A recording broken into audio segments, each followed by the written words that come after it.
ایک تو عید بقرعید آنے والی ہے، کچھ اس کے وجوب کی، قربانی کے وجوب کی شرائط پہلے میں ذکر کر دیتا ہوں، پھر انشاءاللہ کوسچنز لیے جائیں گے۔ دیکھیں، قربانی کے جب 3 دن آتے ہیں تو ویسے تو فقہاء نے فرمایا کہ ان 3 دنوں میں ہر عاقل بالغ مرد عورت اپنے اندر قربانی کی شرائط کو تلاش کرے، لیکن بہتر یہ ہے کہ فرض کر لیں اگر آپ پہ قربانی واجب ہوتی تو آپ کب جانور خریدتے ہیں؟ جیسے مثلا آپ کو اندازہ ہو کہ 1 ہفتے پہلے لے آتے یا 3 دن پہلے لے آتے، تو بس اس وقت آپ اپنے اندر یہ شرائط تلاش کیجئے گا۔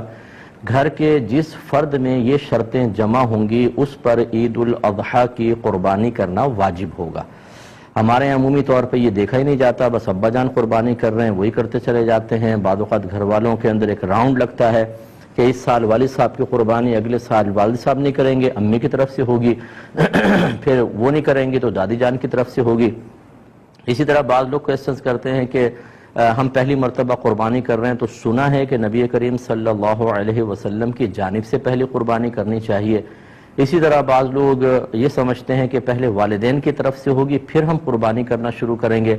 یہ سب خیالات ٹھیک نہیں ہیں۔ پہلی بات یاد رکھیے گا کہ جس میں قربانی کی شرائط ہیں اس پہ قربانی واجب ہے، اسے تو اپنی طرف سے کرنی ہی ہوگی۔ تو یہ ہو سکتا ہے کہ والدہ میں قربانی کی شرائط جمع ہوں، والد میں نہیں، تو ان پہ قربانی واجب نہیں ہوگی، والدہ پر ہوگی۔ اور یہ بھی پاسبل ہے کہ والد صاحب کے پاس بھی شرائط جمع ہیں، والدہ، بھابھی، بھائی، بچے، بہنیں جو بالغ ہیں، ایک ایک گھر میں 10 قربانیاں واجب ہو رہی ہوتی ہیں لیکن پتہ ہی نہیں ہوتا۔ تو اس لیے جس پر قربانی واجب ہے، اگر پہلی مرتبہ بھی ہے تو اسے واجب اپنی طرف سے کر کے ادا کرنا ہوگا۔ پھر یہ نہیں ہے کہ آپ نبی کریم صلی اللہ علیہ وسلم کی طرف سے کریں، کیونکہ رحمت کونین صلی اللہ علیہ وسلم کی طرف سے کریں گے تو وہ نفلی قربانی ہوگی، تو پھر آپ کا واجب تو رہ جائے گا، آپ گناہگار ہوں گے۔ ہاں، اگر کوئی ایسا شخص جذبہ رکھتا ہے تو 2 جانور لے کر آئے یا 2 گائے کے حصے لے، ایک حصہ نبی کریم صلی اللہ علیہ وسلم کے نام پر اور ایک اپنی طرف منسوب کر کے کرے۔ لیکن بہرحال جس میں قربانی کی شرائط جمع ہیں اس پہ قربانی واجب ہے۔ اب وہ شرائط کیا ہیں؟ نمبر 1، مسلمان ہونا، کافر پر نہیں ہوتی۔ عاقل اور بالغ ہونا، پاگل، مجنون اور نابالغ بچے پہ قربانی واجب نہیں ہے۔ تیسرا، مقیم ہونا، یعنی انسان مسافر نہ ہو۔ مسافر سے مراد جو شرعی مسافت ہوتی ہے کہ آپ شہر کی حدود سے باہر نکل گئے اور کم از کم 92 کلومیٹرز دور جانے کا ارادہ ہے۔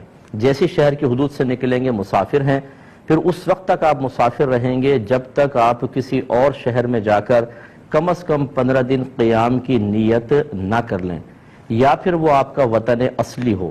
وطن اصلی کہتے ہیں جیسے مثال کے طور پہ جہاں پر آپ پیدا ہوئے اور آپ کا آبائی گھر اب بھی وہاں موجود ہے، ماں باپ ہیں یا آبائی گھر موجود ہے، کم از کم وہ آپ کا وطن اصلی ہے۔ جیسے آپ کراچی میں کام کے لیے آئے اور پھر 2 دن کے لیے اپنے وطن اصلی میں چلے گئے قربانی کے ایام میں، تو وہ تو پھر آپ کا وطن اصلی ہے، جیسے آپ پہنچیں گے مقیم ہو جائیں گے۔ اور اسی طریقے سے اگر آپ نے کسی اور جگہ رہائش اختیار کر لی اور وہاں سے نکلنے کا ارادہ نہیں ہے کہ اب میں مستقل یہاں رہوں گا، وہ وطن اصلی ہوتا ہے۔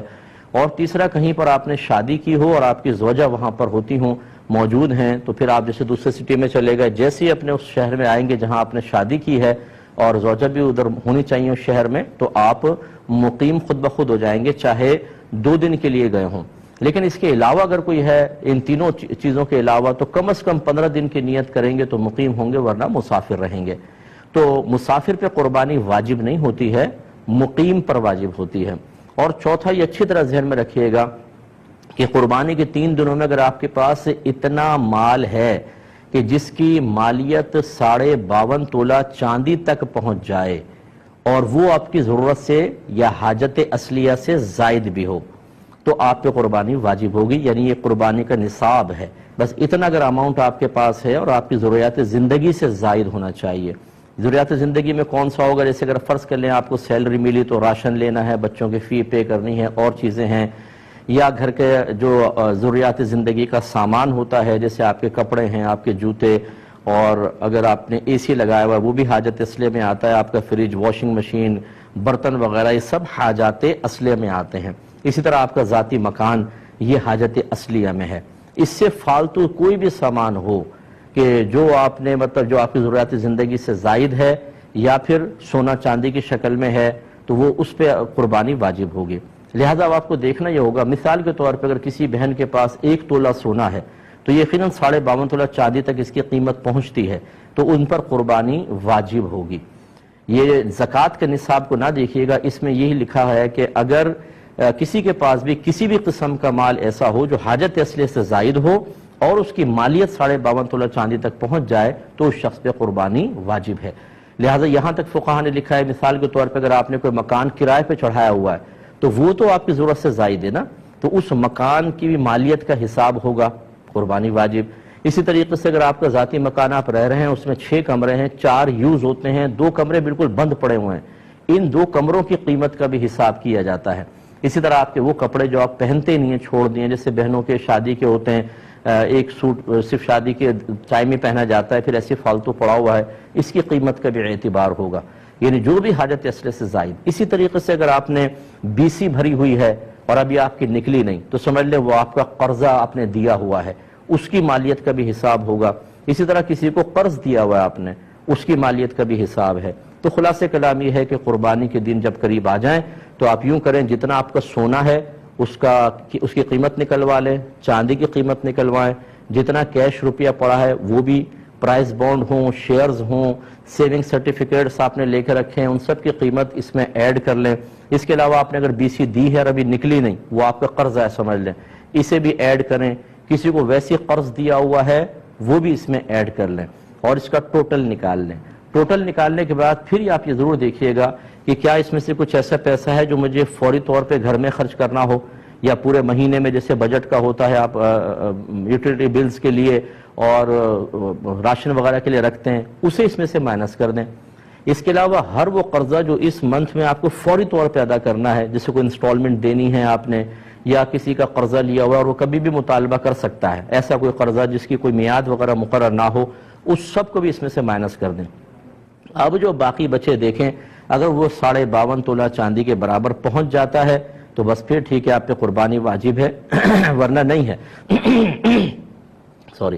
اسی طریقے سے آپ نے ان تمام چیزوں کو ایڈ کیا، قرض باہر نکالا، آپ نے کوئی مکان کرائے پہ دیا ہوا ہے، دکان کرائے پر دی ہوئی ہے، یا آپ دکان چلاتے ہیں، وہ دکان آپ کی حاجت اصلیہ سے زائد کے لائے گی، اس کی قیمت ایڈ کریں گے تو قربانی بن جائے گی۔ اس طریقے سے ہر گھر کا فرد قربانی کا حساب کرے۔ اچھا، جب اس قسم کے مسائل لوگ سنتے ہیں، چونکہ اس میں خرچہ ہوتا ہے، تو کہتے ہیں یہ تو ہم نے آج تک نہیں سنا تھا، پتہ نہیں کہاں سے مسائل نکال کر لے آئے۔ تو ہماری صحت پہ کوئی فرق نہیں پڑے گا، ہمارا کام ہے آپ کو سمجھانا۔ اگر آپ ایک ایسے ماحول میں رہے کہ جہاں آپ کو کسی نے یہ مسئلے نہیں بتائے تو وہ بتانا نہ بتانا وہ چھوڑ دیجئے، ہمارا کام تھا ان مسائل کو سیکھنا۔ اگر ہم ایسے ماحول میں تھے کہ جہاں کوئی بتانے والا نہیں تھا، یا ہم نے علماء سے کوئی کانٹیکٹ ہی نہیں رکھا، یا ہم کوئی دینی پروگرام ہی نہیں دیکھتے ہیں، ہمارا موبائل ریموٹ کنٹرول ہاتھ میں ہوتا ہے، ہر قسم کا سپورٹس کا چینل، فلم کا چینل، دیگر چینل چلتے ہیں، لیکن جب دینی چینل آتے ہیں تو ہم ان پروگرامز کو نہیں دیکھتے، تو اس میں کسی کا قصور نہیں۔ یہ وہ مسائل ہیں جن کا سیکھنا ہر عاقل بالغ مسلمان مرد و عورت پر لازم قرار دیا گیا ہے۔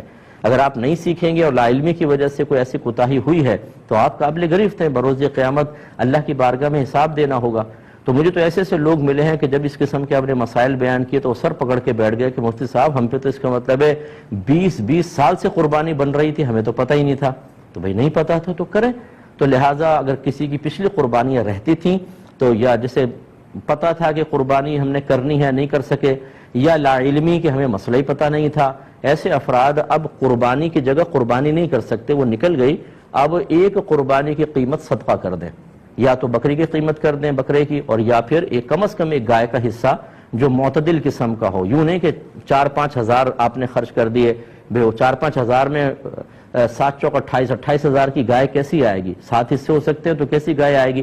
اچھی تھوڑی سی درمیانے درجے کی گائے کا حساب کریں، اور اس کو آپ یعنی جتنے رہتی ہیں، 10 قربانیاں ہیں تو اگر آپ 7 حصے ایک گائے کے اور 3 حصے اور گائے کے اندر ملا لیں تو 10 حصے ہو گئے، اتنے آپ کو رقم صدقہ کرنی ہوگی۔ فوری طور پہ کر سکتے ہیں، بیسٹ ہے، ورنہ اگر اتنے پیسے نہیں ہیں تو بہرحال اس دفعہ کی قربانی واجب ہے وہ پہلے کریں، اور پیچھے والی قربانی کے تھوڑے سال بسال خرچ کرتے رہیں تاکہ وہ آپ کا حساب کتاب پورا ہو اور آپ آخرت کی گرفت سے محفوظ رہ سکیں۔